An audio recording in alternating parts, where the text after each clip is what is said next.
Hello mga kamamshi! Tara, samahan niyo po kami mag-celebrate ng 6th birthday ni Kuya Isan. Opo, 6 years old na yung anak ko, yung panganay ko. Napakabilis talaga ng panahon. Pero ngayon, kung tingnan nyo naman, ang tangkad-tangkad niya na. And masyado na akong emotional kasi nga parang ang bilis talaga lumaki ng mga bata, no?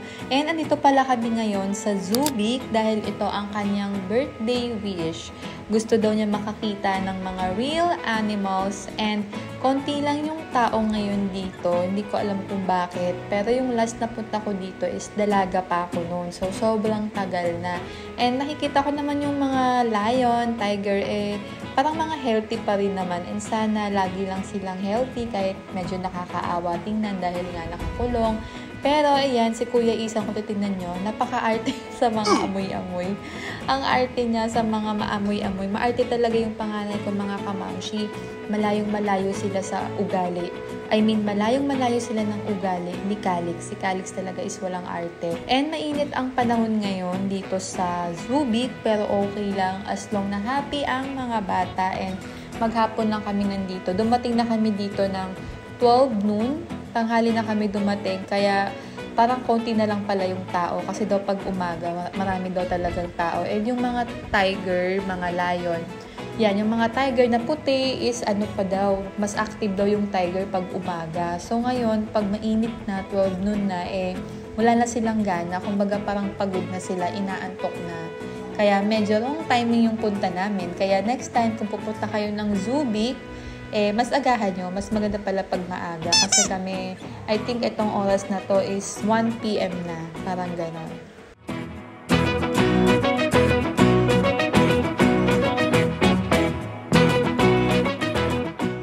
And nakakatuwa pa din yung mga hayop dito sa Zubik, mga kamamshi. Kasi mukha talagang malulusog pa rin sila at hindi napapabayaan. And tuwang-tuwa yung mga anak ko dito sa mga crocodiles. Kahit ako natuwa din magpakain, di ba? Parang enjoy na enjoy din ako. And si Kuya Isan, mga mamshi, napakatapang. Tingnan nyo naman, hahawakan niya yung crocodile, di ba? Pero deep inside, takot na takot siya.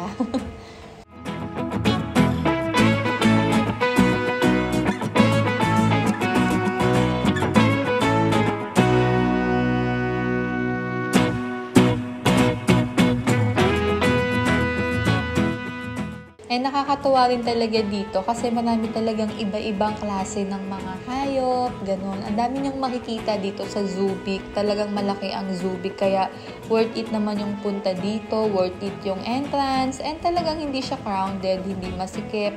And marami din talagang mga bagong hayop kaya nakakatuwa.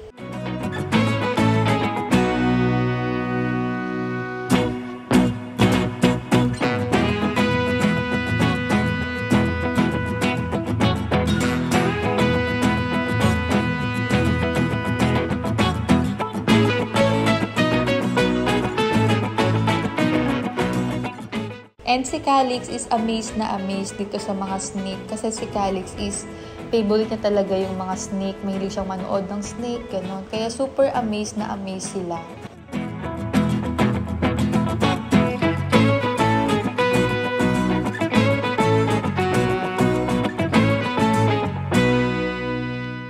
And pauwi na kami mga kamamshi. And makikita nyo rito, pag nag-drive kayo, marami din talagang monkey na nag-aabang sa kalsada. Kaya mas okay, dahan-dahan kayong mag-drive kasi baka masagasaan sila. Calix, say happy birthday, Calix.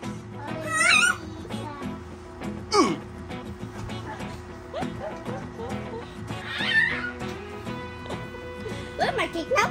Wait, we're going there, okay? I'm wearing my birthday. Calix, let's sing to Kuya Isan. Calix. Very shy. Happy birthday to you. Happy birthday.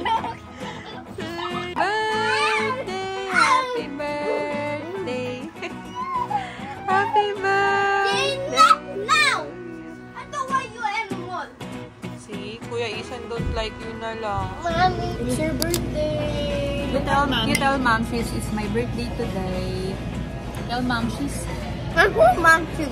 over there are so many birthday, Mom Cheese. It's weird. Birthday, just tell them it's my birthday today. Where's the monkey? Tell them. Where's the monkey?